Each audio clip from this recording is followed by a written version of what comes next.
ఈ గవర్నమెంట్ వచ్చిన తర్వాత అంటే దాదాపు 2,50,000 దాదాపు 2,50,000 మంది పేద విద్యార్థుల కోసం ఇంటర్నేషనల్ స్టాండర్డ్స్లో 20 ఏకర్స్లో 200 స్కూల్స్ 200 crores తోటి. సో అది చాలా నిజంగా రాష్ట్ర ప్రభుత్వం చేపట్టిన మంచి కార్యక్రమం అక్కడ.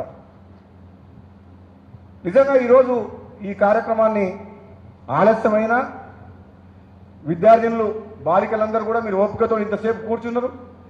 వేదిక నుంచి పెద్దలందరికీ మీ అందరికీ మరొక్కరు కూడా ప్రతి ఒక్కరు కూడా పేరు పేరున హృదయపూర్వక అభినందనలు ధన్యవాదాలు తెలియజేస్తూ ఈ ప్రోగ్రాం సక్సెస్ చేసినందుకు వేణుగోపాల్ రెడ్డి గారికి కమిటీ సభ్యులకు కూడా మీ అందరికీ కూడా చెప్తూ ముఖ్యంగా వేణుగోపాల్ రెడ్డి చెప్పిన లాస్ట్ మాట చెప్తా.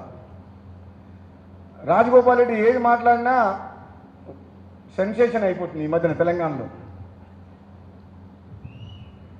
రాజగోపాల్ రెడ్డి ఎక్కడికి పోయినా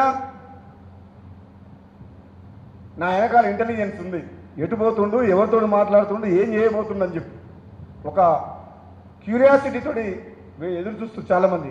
కానీ నేను ఏమి చేయను, నేను సామాన్య కామ్గానే ఉంటా, ఎక్కడికి పోను, ఏ నిర్ణయం తీసుకొని కాంగ్రెస్ పార్టీలోనే ఉంటా.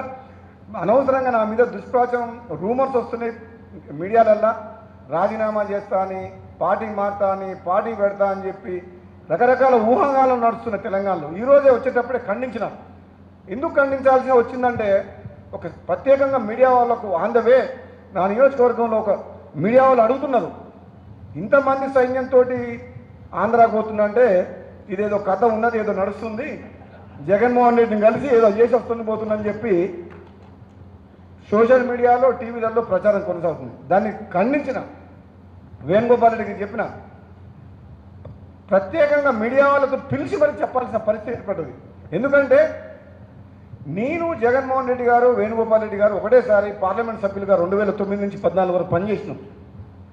జగన్మోహన్ రెడ్డి గారితో నాకున్న సాన్నిహిత్యం తెలంగాణ ప్రజలందరికీ తెలుసు. ముఖ్యంగా మేమంతా వైఎస్ రాజశేఖర రెడ్డి అభిమానులం, ఆయన శిష్యులు.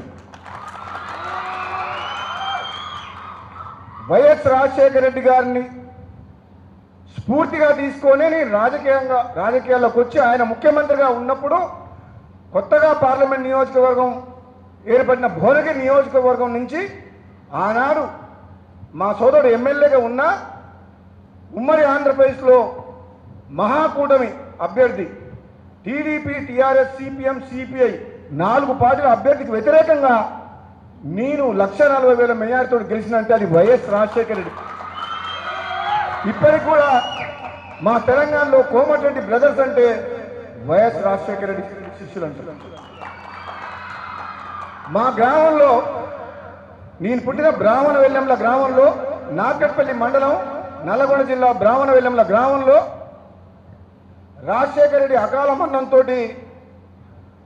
రాష్ట్ర ప్రజలు అందరం ఏడ్చినాం. ఒక కుటుంబ సభ్యులను కోల్పోయిందని చెప్పి వైఎస్ రాజశేఖర రెడ్డి చనిపోతాయి. నాకు తెలిసి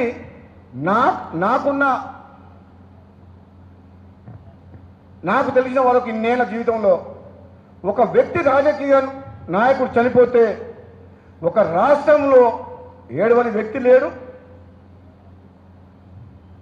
బాధపడేది కుటుంబం లేదు. ఒక కుటుంబ సభ్యుని కోల్పోయినట్టు రాజశేఖర రెడ్డి గారి మరణాన్ని అంత కలత చెందిన అందరం.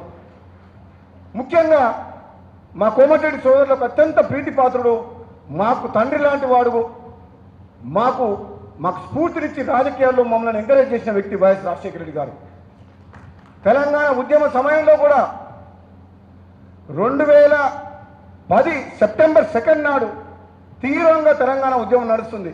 నేను పార్లమెంట్ సభ్యునిగా నేను ఒకవైపు తెలంగాణ కోసం, సమైక్యాంధ్ర కోసం వేణుగోపాల్ రెడ్డి ఇద్దరం మిత్రం కొట్లాడుతున్నాం.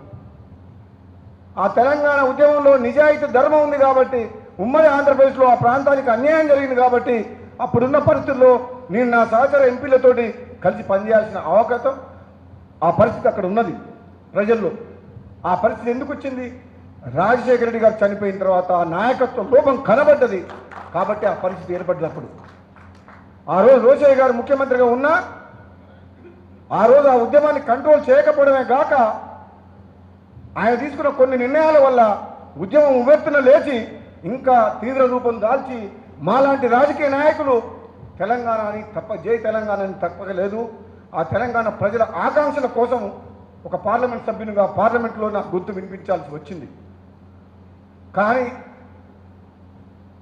ఆ సమయంలో కూడా ఉద్యమం తీవ్రం ఉన్న సమయంలో నేను ధైర్యం చేసి సెప్టెంబర్ 2 నాడు ప్రథమ వర్ధంతి రోజు మా గ్రామంలో రాజశేఖర రెడ్డి గారు విగ్రహం పెట్టి కొన్ని వేల మందిని పిలిచి విగ్రహావిష్కరణ చేసినాం. ఈ రోజు కూడా రాష్ట్రాలు వేరైనా ప్రాంతాలు వేరైనా అన్నదమ్ముల్లాగా తెలుగు వాళ్ళందరం కలిసి ఉండాలి, మన సోదర భావం ఎప్పుడు కూడా కలిసిమెలిసి ఉండాలి అన్న ఒక లక్ష్యంతో అందులో వైఎస్ రాజశేఖర రెడ్డి అభిమానిగా మేమెప్పుడు కూడా ఈ ప్రాంతంలో ఉన్న ఆయన అభిమానులకు, ముఖ్యంగా మా సోదరుడు వేణుగోపాల్ రెడ్డి అప్పిరెడ్డి గారు కూడా అదే పార్టీలో ఉన్నారు, వీళ్ళందరూ కూడా ప్రేమతో పిలిచినందుకు ఇంత దూరం రావాల్సి వచ్చింది.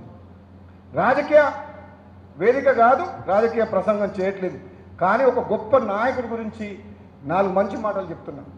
ఆయన పెట్టిన ఆరోగ్యశ్రీ కానీ, ఆయన పెట్టిన ఫీజు రియంబర్స్మెంట్ కానీ, ఆయన చేసిన ఉచిత కరెంటు కానీ, అటువంటి పథకాలు ఒక మానవత్వంతో, ఒక రాజకీయ నాయకుడుగా రాజకీయ కోణంలో ఆలోచించలేదు, మానవత్వం ఉన్న నాయకుడుగా పేదల కష్టాలైన పాదయాత్రలో చూసి ఒక గొప్ప పథకాలన్నీ పేద ప్రజలకు తీసుకొచ్చిన వ్యక్తి వైఎస్ రాజశేఖర రెడ్డి గారు.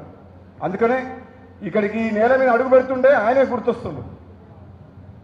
అందుకనే మా తెలంగాణ ప్రజలందరూ కూడా జగన్మోహన్ రెడ్డి దగ్గరికి పోతుందంటుంది. కాదు బాబు పోవట్లేదు, మా మిత్రులు ప్రైవేట్ ప్రోగ్రాం పోతున్నా అని నమ్మట్లేదు. అందుకనే ప్రత్యేకంగా మీడియా సమావేశం పెట్టి నేను జగన్మోహన్ రెడ్డి గారు కాదు పోవట్లేదు, నేను ఈ కార్యక్రమానికి పోతున్నా అని చెప్పి ఖండించిన తర్వాతనే టీవీలలో వచ్చింది ఇప్పుడు. కాబట్టి మీరందరూ ఇంత మంచి కార్యక్రమాన్ని పిలిచినందుకు, ముఖ్యంగా ఇంత ఓపికగా బాలికలందరూ ఇంతసేపు ఈ కార్యక్రమాన్ని సక్సెస్ చేసినందుకు మీ అందరూ కూడా ధన్యవాదాలు తెలియజేసుకుంటూ సెలవు తీసుకుంటున్నాను. Thank you.